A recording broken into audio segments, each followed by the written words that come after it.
Director Joseph Kosinski's 2010 science fiction film Tron Legacy has become a cult favorite in the years since its release, much like the original Tron from 1982. Both films underperformed at the box office upon their opening, squashing hopes for a sequel, but steadily grew dedicated followings thanks to the worlds imagined on screen.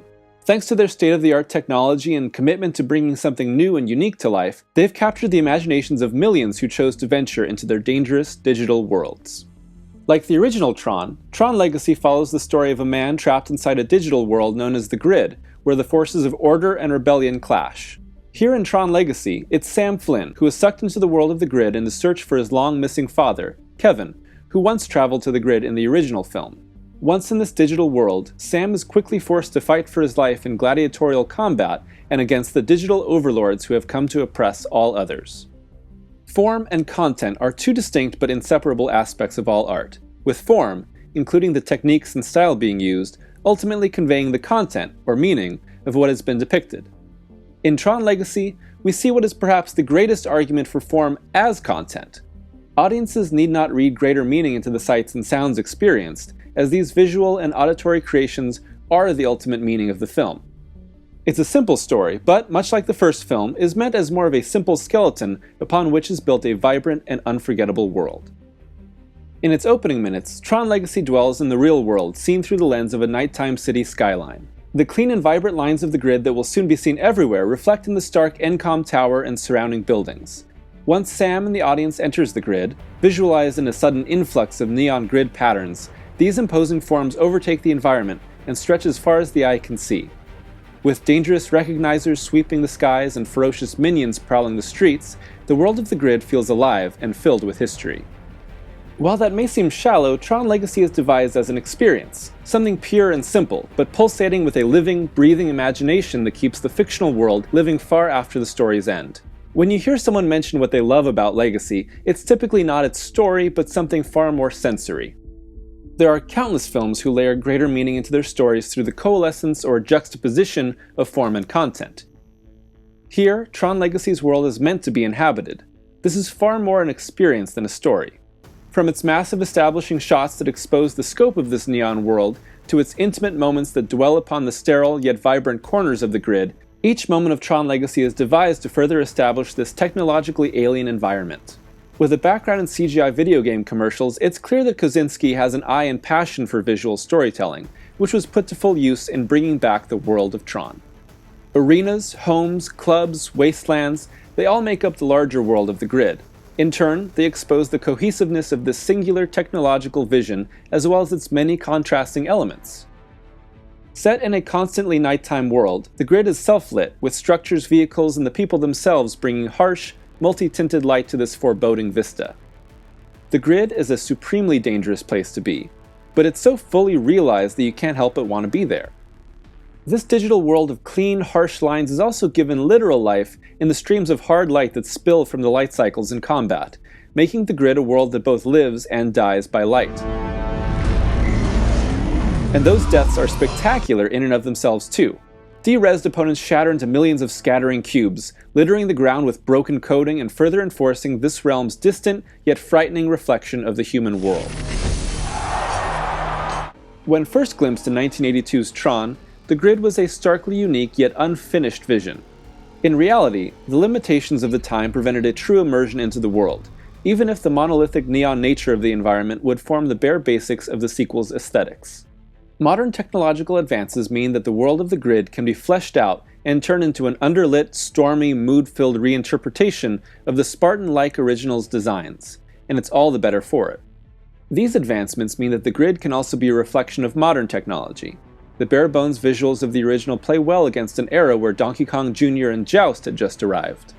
To strictly reinterpret them would make Tron Legacy's world a place stuck in the past, instead of the ever-evolving environment that gave life to the ISOs Kevin Flynn seeks to protect. Will Tron Legacy's visuals eventually feel as dated as the originals? Perhaps, given that Clue's computerized visage has already shown the effects of technology's continual advancement. But the breathtaking environments and the immersive atmosphere will likely never go out of style. What may be most marvelous about the Grid is the way in which it modernizes yet preserves its 1980s essence. Like the retrowave musical subgenre that has sprung up in recent years, The Grid is a distillation of the ideas of the 80s, but with more cohesion and vibrant life than what was possible decades ago. Surrounded by foreboding mountains and covered in rain, The Grid feels more alive than ever, especially when given pulsating auditory life through Daft Punk's score. Electrify the boys and girls if you'd be so kind. What can really be said about Daft Punk's Tron Legacy soundtrack that can't be said for itself by just listening to it? Daft Punk has cited composer Wendy Carlos's score for the original Tron as a major influence on their musical aspirations and style. While Daft Punk didn't cover the original score for the sequel, Carlos's synthy influence can be seen many generations removed in their propulsive and glitched-out soundtrack. Teamed with composer Joseph Trapanese, the score to Tron Legacy blends a sweeping orchestral sound with their techno grooves, reflecting the film's themes of the line between organic and technological beginning to blur. It's a pulsating and sweeping score that alternates between dance grooves and emotional swells. Because Daft Punk was hired on as composers so early into the film's production, they actually created multiple pieces of score before filming began, allowing Kosinski to play their music while they shot scenes, in order to further marry image to music. Scenes like Sam's light cycle battle pair perfectly with the accompanying piece The Game Has Changed.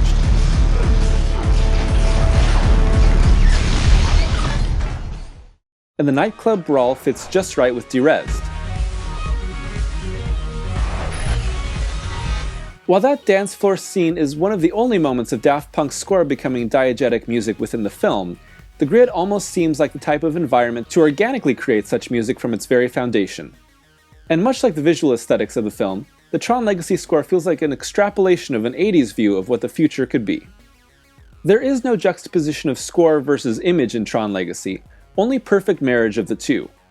Along with the clean purr and hum of the many weapons and vehicles found on the Grid, these elements create a perfectly interlocked experiential whole that is devised to swallow the audience within its existence. The massive world of the Grid may be largely devised by computer animation, but the visual aesthetics of the digital realm seamlessly extend to all aspects of production design. Like the original, residents of the Grid do battle with their identity discs. However, the glorified frisbees of old have now become gleaming, sleek, bladed rings. These are just one element of Legacy that is a visual step forward from the original and a further extension of the Grid's interconnected whole.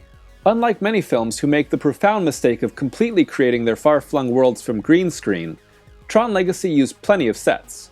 These neon-lit environments mean that the harsh yet hypnotic lighting that is so essential to the look of the Grid is brought to real life, bouncing off the actors just as much as their sleek bodysuits light up the world around them. Filmed in a 2.39:1 aspect ratio, the Grid feels incredibly expansive as the cinematography choices create a visual experience that wraps around the viewer and fills his or her range of vision. That presentation choice is further enhanced through the decision to film 40 minutes of the movie in IMAX, expanding the picture vertically to an aspect ratio of 1.75:1 for even greater immersion into the realm. Creating an immersive realm in any work of fiction is a matter of artistic cohesion. By crafting a world whose rules and aesthetics never break, the Grid of Tron Legacy sweeps away both viewer and hero. The effect is truly remarkable and among the best examples of world building in film. Although plans for a third Tron film seem to be in flux following Part 3's sudden cancellation by Disney in 2015, only a few months prior to the start of production, great experiences like Tron Legacy deserve to be felt again and again. And for both lifelong fans and newcomers alike, the Grid will always be ready and waiting for your return.